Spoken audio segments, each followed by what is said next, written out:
saaxiibayaal slide-kan waxaan ku baranaynaa noocyada kala duwan ee beamska iyadoo loo fiirinayo equilibrium condition. Okay, so marka nooca ugu horeeya waxaa la yidhahdaa statical determinant. Okay, ama waxaa la lahaa statically determinate beam.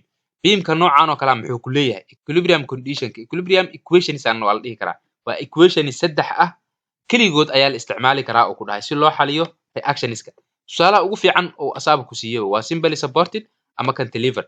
Beam simply supported ah oo dhinacaana pinion ka ah dhinacaana ka ah roller meeqa reaction uu leeyahay wuxuu leeyahay saddex reaction. Okay, vertical reaction, horizontal reaction ayuu beamka leeyahay oo uu iska resist karayaa kanna hal xab uu leeyahay oo vertical ah. So marka number of reactionska waa 3 inaa soo saar hadaan rabo waa 3. Equilibrium equationska waa saddex waa summation of horizontal forces. Okay, marka isku dardara awoodaha dhinaca horizontalka ah ayaa waxay la egyihiin 0. Okay, awoodaha marka dhinaca verticalka ahna waxaan dhihi karnaa ayagana waxay la egyihiin 0. Okay, sidoo kale waxaa noo dhiman summation of moments waa isku darka momentyaasha iyagana waxaan leenahay waa 0. Okay, so marka meesha maxaa isla eg number of unknownska oo ah reactionska aanan aqoonin oo raba inaan soo saaro iyo waxaa isla eg number of equationska aan haysto. So markaas isla egyihiin oo kale waxaan awoodaa inaan xaliyo beamka noocan oo kale ah statical determinate.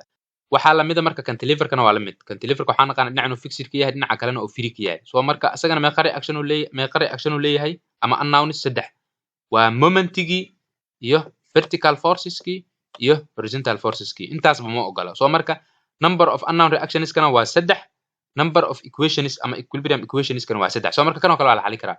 nooca labaad marka maxaa la yidhaha statically indeterminate beam. Okay, ama statically indeterminate beam wuxuu ku leeyahay marka equilibrium conditionka kaliya naguma filna si aan u xalino reactionskeena. Okay, maxaa u baahan tahay marka inaad methods kale oo ka duwan inaad isticmaasho. Okay, oo loo isticmaalo in lagu xaliyo indeterminate beam. Okay, so marka beamka noocan oo kale ah waa complicated waa lagu more complicated yani kan waa straightforward waa fudud yahay laakiin kan complicated waaye. Okay, waxaa kamid ah marka beamska noocan oo kale ah continuous beam. Okay, iyo fixed beam. Fixed beam waxaan naqaanaa 6 uu yeelanaa. Okay, saddex inta ah. Okay, iyo saddex inta ah. So marka number of unknownska ama reactionska waa 6, equilibrium equationska aan haysto waa saddex. So marka ma iskeenayaan waxaa la mid ah continuous beam waxaa meeshan laba saborto inuu ka badnaada. Okay, saddex saborto marka meesha day imaadaan marka ayagana waxaa waay number of unknownska kugu badanayo. Okay, so marka waxaa ogaataa beamska noocyadaas waa loo qaybiyaa iyadoo loo fiirinayo. waxaan rajeynayaa in isla fahanay waana mahadsantihiin saaxiibayaal dhammaantiin.